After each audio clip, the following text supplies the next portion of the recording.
या महिन्यामध्ये चातुर्मासापासून म्हणून म्हणा किंवा श्रावण महिन्यात म्हणा नवनाथ ग्रंथ वाचला पाहिजे ग्रस्त आश्रमांनी.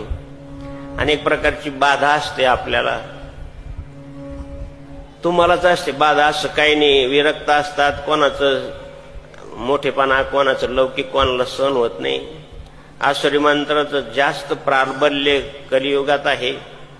त्या मंत्राचा उपयोग, वाईट मंत्राचा उपयोग साधू संतांवर सुद्धा करतात. परमपूज्य गणेश महाराज बाबा पण विभूती द्यायचे. अनेक लोकांना त्रास बरा झाला तर ते काही मांत्रिक लोकांना वाटलं की हा जर इथं राहिलं तर आपला धंदा कमी होईल, म्हणून परमपूज्य गणेश महाराजांना प्रत्यक्ष त्यांच्या मुखातून आले. त्यांना त्या मांत्रिकांनी दुधामध्ये विष टाकून दिलं, त्याच्या पत्नीला पाठवलं तर हे दूध देऊन बाबाला. बाबा कोणाचं घ्यायचं दूध वगैरे.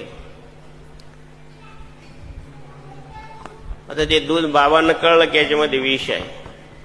अरे बाबा खरं सांगू तुम्हाला, चित्त शुद्ध होती तरी शत्रू मित्र होती, व्याघ्रण खाती सर्पदया. विष ते होती अमृत.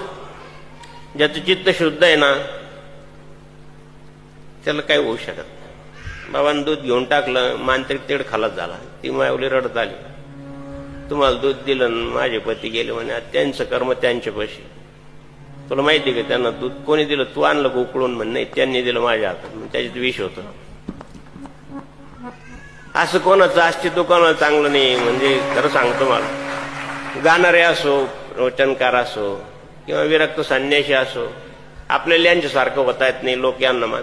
प्रत्यक्ष भगवान बुद्धांना त्यांच्या भावांनी आणि डोक्यावर दगड लोटून दिला खाली बसले असताना, दरीत बसले असताना. हे भगवान बुद्धांनाच का मानतात, मला का मानत नाही?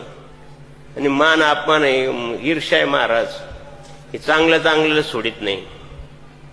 आणि मग आपण गुरुबंधू असो कोणी असो, ध्यानाची वेगळ्या अनुभूती थोडंफार यायला लागलं तर समजायला लागले काय प्रकार आहे हा.